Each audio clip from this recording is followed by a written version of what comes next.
The bail decision for self-proclaimed prophet Shepherd Bushiri and his wife Mary has been postponed until Wednesday. The pair face charges of fraud, theft and money laundering to the value of some 100 million rand. eNCA's Tseho Ajomo was in court and joins me now. Tseho, a lot of arguments being made by the advocate Annelie van den Heever on behalf of the Bushiris, making a lot of the fact that of the argument that she says there's simply no proof in as far as the state's case is concerned.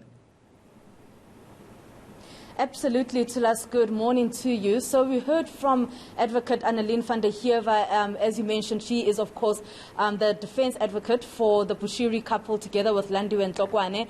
And she really just speaking extensively about the issue that the case has been, this particular case that has been brought forward by the state. And she says that the state does not have a case at all. She says that it has taken them about 2 years to actually get to a point where they can bring these charges against the three. They've had 2 years to investigate, and she says to this day they still do not have the clear details of what exactly the charges are. And also, they also even though they are opposing bail, she says that even in that, she believes that the Bushiris will not abscond their trial. I mean, you'd remember, Tulas, that the Bushiri couple actually appeared last year in the Specialized Commercial Crimes Court, also charged with fraud and money laundering. And with that particular case, it's only going to be heard next year in May. So Annelie van der Heever really just saying that if the state had a strong enough case, then he wouldn't have been released on bail in that particular case last year. And so she says that they should be released on bail this time around because they have really stuck to their bail conditions.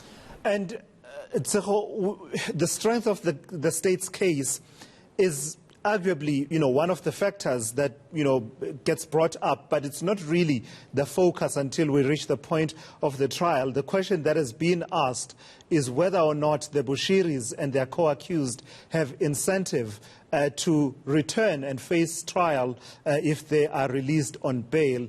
And part of that argument was that they have more that attaches them to Malawi than what attaches them to South Africa, including the issue of their children not living with them in South Africa. A lot being made there by Advocate van den Heever in responding to the question of where the children reside.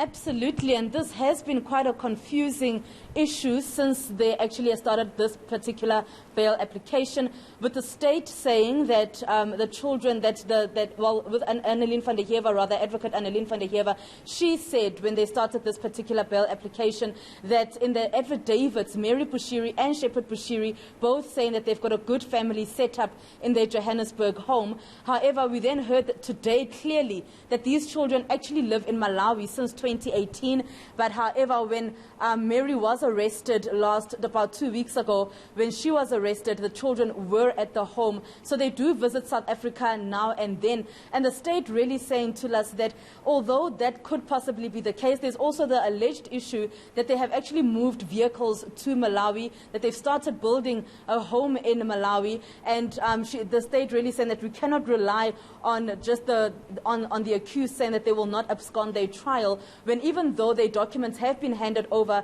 to the investigating officer, the state saying that there's no guarantee that they will actually stand trial, and there's no guarantee that they will not abscond their trial and that they will not try to flee the country.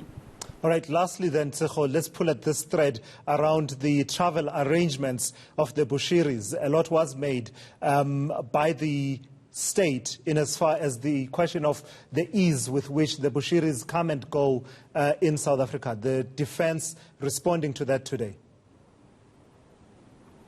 Absolutely. Very interestingly enough, on Friday, the state saying that the Bushiris have got diplomatic passports, Malawian diplomatic passports, that they've been able to enter South Africa and leave South Africa via Lanseria International Airport and really not be searched. So their bags do not get searched, and they themselves also do not get searched. So they have apparently used those particular passports to their advantage at Lanseria Airport. However, the defense saying that that is not the case at all. Although they've got those diplomatic diplomatic passports. They've actually now been handed over to the investigating officer. Today, Annelien van der Heever handing over the proof that one of the passports has actually expired. And the defense really just saying that the state needs to prove that that is exactly what the Bushiris have been allegedly doing at Lanseria International Airport and using those Malawian diplomatic passports to do as they please at that particular airport. Right, with that, that sets us up then for Wednesday when Magistrate Thandi Teledi will deliver her decision Wednesday at 10 o'clock. That's eNCA's Tsehoa Jomo Achi live for us from the Magistrates Court in Pretoria.